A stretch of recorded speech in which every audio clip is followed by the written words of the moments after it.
Hello.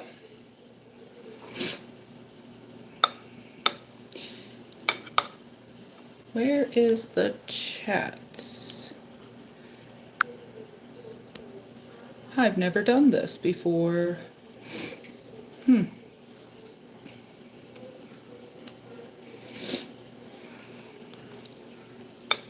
don't know if you can hear me or not. If you can, say something. I don't know where the chat is. I am trying to make some protein desserts. And so far, I've already made several mistakes. But I decided to keep going because if all else fails and it's terrible, I was going to throw it away anyways because I accidentally got cook and serve pudding instead of instant serve pudding for one of the packs. And it's just been a whole thing. It's been messy. But I'd love to know who all's here. And again, this is my first time doing a live like this, so I don't know if there are comments or not. So, and this is a terrible angle. I did not grab a tripod or anything. I just turned it on because some of my friends said I should do this. So, are you watching? No. Are you recording? I am on YouTube Live, Oh. but I can't see if there's any comments or anything. And I'm getting ready to have to pull these. So I'm making a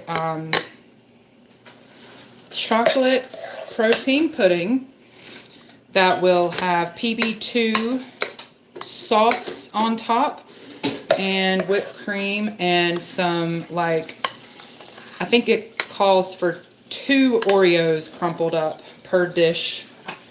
And then I'm making some cottage cheese chips, which I don't, okay, I'm not gonna lie. I've never had cottage cheese that I know of, but because of the way it looks, I can't really bring myself to just eat it. So if anybody's done that, hello, I can see the comments now.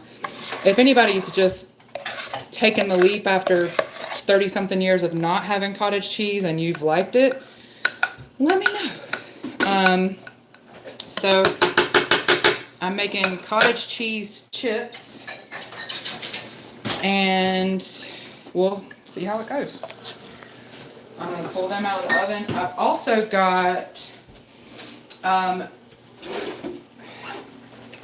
breakfast burritos making. I've already heated up the sausage. Yeah, see, this is the chips, but I don't think I did it right because it's liquidy.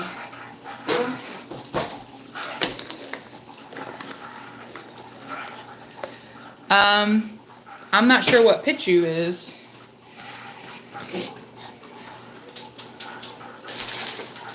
But I think that the cottage cheese chips, they all kind of ran together. As you can see, maybe like part of this isn't too bad and I'll be able to like bust it up and have like cottage cheese. Yeah, that part over there is runny, but I'm not a chef. I am just a girl trying to meal prep a few things and see what happens. So, hello. And that oven, when I opened the oven, the air came out. It's actually not fish, it's cottage cheese, and my husband's making coffee at whatever time it is. Almost 9 o'clock. It is cottage cheese that I spooned out into teaspoon size servings, and it all melted. Next time I'll do it a little further apart. You're supposed to cook it until it's like crispy, and it's crispy, but there's parts of it that were just too thick that are runny. So yeah, and it's basically just a teaspoon of cottage cheese that has everything but the bagel seasoning on it. I mean, it smells really good, but I'll have to see what's salvageable. And then I've got these instant pudding. I need to put tops on it and stick it in the fridge. Let it soften. And then I'll add the toppings on it once it's softened. Get down. Yeah. So where are you guys from? Well, the cottage cheese thing was a TikTok recipe where they said that if you cook it until it's crispy, it actually crisps up like a potato chip. And I've actually used cottage cheese before in like egg bite mixes, like mimicking the Starbucks omelet bites or whatever. And it made it really crispy. So I'm thinking it could be good, but I'm not really like, I don't feel like I have to have chips. Like there's some people who munch on salty things. I'm not much for that. I just wanted to try it because I had some cottage cheese in the fridge, and that heat from the oven really has made my nose look very inflamed. And then my breakfast burrito blend is almost done. But yeah. So, hello, Alpine Trail. I have to put it in the refrigerator just until it starts to soft set. Yeah, I mean,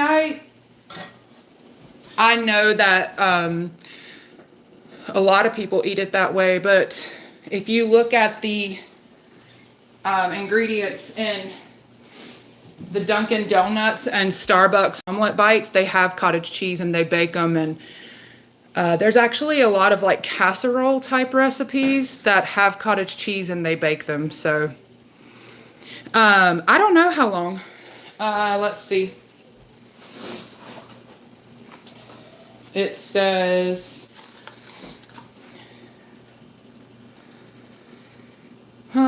it soft sets in 5 minutes. So in 5 minutes I should be able to take it out and then add the whipped cream and a couple of I don't even know if I'm going to add the Oreos, to be honest. I'm not really much of an Oreo person either, unless it's like Oreo ice cream, but you know, like cookies and cream. No, so tuna casserole is a cold casserole. So we would make tuna casserole with, different people do different things. I am from an area where tuna casserole means you mix the tuna and the mayonnaise and the celery and the pickles, and some people put like boiled egg in it, which I will not eat that. I cannot do that. And then you just put it in the fridge. Like you mix it up and then you put it on a sandwich. I don't think I've ever had tuna casserole baked before, but I grew up in North Carolina. No. So I'm making 3 different things. I was making the cottage cheese chips. Those are done, but I don't think they came out right, so I might just throw it away. I'm making breakfast burritos, and I'm making a protein pudding, which is like chocolate pudding. And you put whipped cream on top, and then you're supposed to put a drizzle of PB2, which is this, I don't know if you've ever seen this before, or like where you're from, but it's like dehydrated peanut butter, so it has way less calories and supposed to be non-GMO and all that stuff, organic. But it has extra protein, less carbs, 60 calories per 2 tablespoons, when regular peanut butter here has 180 calories per 2 tablespoons. It's just dehydrated, so you mix it in with water. Guy, are you from the UK or America? It is nighttime here. It's almost 9 p.m. I'm gonna let that cook a little bit more. I usually do a peanut butter sandwich for breakfast every day with my coffee. So, I mean, I do eat peanut butter, but you're from the Northeast. Yeah, I'm from the Southeast. My husband's from the Northeast. Yeah, I mean, I think like, so the cottage cheese came out in like this kind of consistency. Like, it is crisp. Yeah, it's pretty good. But I was supposed to cook it on parchment paper, and we didn't have any. I think I'm just going to throw this batch away and try it again when I have parchment paper. And I'll put less on the pan so it doesn't just become one big congealed mess. But the flavor's good. I use everything but the bagel with jalapeno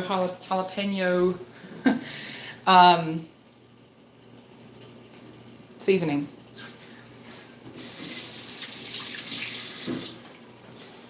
So I'm going to pull this out of the oven, and then I think I'm going to call it a night. I was just checking out how the YouTube Live works on my phone. Several of my friends have said that if I'm not able to make vlogs right now, that I should at least go live, and so that's what I'm doing. Yeah, my husband makes a lot of Italian food, and he prefers Italian food. He grew up in New York, so I guess it's kind of a... It's everywhere. It's a staple. It's everywhere. There. Hi, Robert. Yeah, 2 a.m. I remember that when we were in England and always so far ahead of friends and family, time-wise.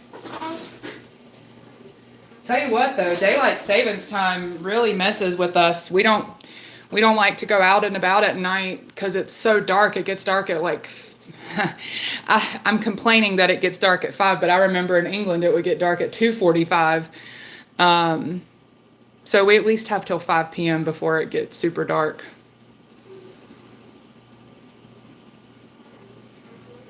I do still plan to make a vlog letting everybody know where we've been over the last like 6 months and like what's going on with us. Sausage, pepper, and onions, yeah. We do a lot of that, actually. A lot of peppers and onions and in all kinds of ways. That's like peppers and onions, we do that almost at least 2 or 3 times a week. And then if my husband eats Chinese food, it's peppers and peppered steak and onions.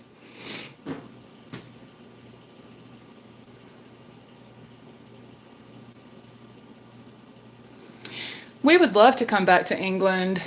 We actually just purchased a house here, so we've got several things to sort out, and we have been living out of suitcases for so long that I didn't know where anything was, and we had items in storage, so now we're like getting all of the totes and just trying to organize them and make sense of what we actually have. And then we had to buy furniture because we sold all of our furniture, donated it when we left America. We plan to come back to Europe next fall, but I don't know if we'll be able to come to England or not. We have some friends that we're going to make a trip with. England is pretty expensive, but honestly, it's still cheaper than America. Way cheaper. And unless you live like in the like very rural America. And also it depends on what part of England you're in, because we were in Hull, and we were in a nice neighborhood. It was like a 3-bedroom house, 2.5 baths. And I don't know how much mortgage the Airbnb owner was paying, but we paid like £2,200 a month for everything, all utilities, everything included. It was fully furnished, so we didn't have to do any furniture. And here, like, 2,200 is like our mortgage. So I remember when Robert and I lived in San Diego in 2016, we had a 1-bedroom apartment that was $2,200, and it was 1 bedroom, 1 bath. It was pretty small. And that did not include any utilities or water or anything. Yeah, it was a little bit cheaper when we were there because the conversion was a little bit better, but it's still like we pay more than that here. And I think the cheapest place we've stayed is Spain. We rented a place that was like 600 euros monthly, and that included everything, like all utilities, water, internet, and it was like 2 blocks from the beach, and it was nice. Like, we hope we can stay there again when we go back. Let me check on this. Yeah, I think it might be done.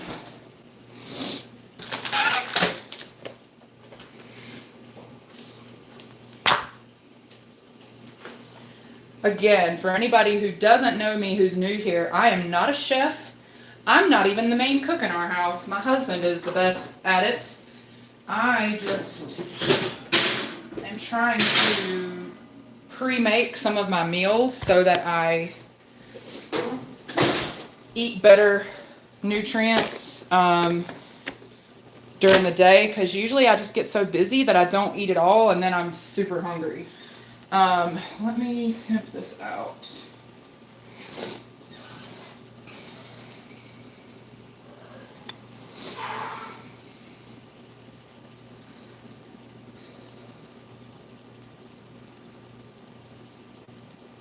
Yeah, 600 a month was cheap. We were in Altea, which is about 15-20 minutes north of Benidorm.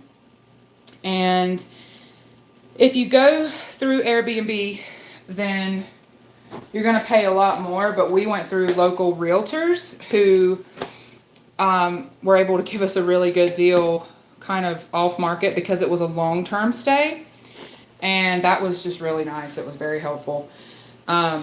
So then I'm going to add some cheese to the top of this. This is sausage that I've prepared in a pan. And then I moved that to a glass pan. I'm not a chef. And then I added eggs on top. And this should last like 8 or 9 days. I really can't eat that much. I had gastric sleeve surgery about 1.5 years ago. And so this will last me for a while. Especially if I add like the keto wraps. These are very dense because there's a lot of fiber in them. And so I can put very little in them and it just sits really heavy. So I'm not hungry for a while. Let me check on the pudding. Yeah, this looks good. It's set. So I'm gonna leave these in the fridge and then prepare the breakfast burritos and then whip the topping. Let's see. Yeah, thank you so much, Robert. And we do have a lot to catch everybody up on. I hate that we've been gone for so long, but I've even actually recorded footage that I haven't edited yet, just because we've had some major ups and downs in the last 6 months, and I'm just not ready to edit it all and look back at all the footage just yet. But Romulus keeps asking me when we're going to make vlogs again, and I really am at a place where I want to get back to it, but it won't be as much travel. It'll be just kind of what we're doing in our life, setting up our home and that kind of stuff. But yeah, catch a vlog. Thanks for stopping by on the live. And hopefully this food turns out all right. And I think I'm going to have to pay attention to what I'm doing or else I might mess it up. So I'm going to go ahead and end the live now. And I will try to turn on the live more often. I appreciate everyone who's been around for a little bit. And next time I'll have better lighting and a better tripod. And I hope you all have a great night.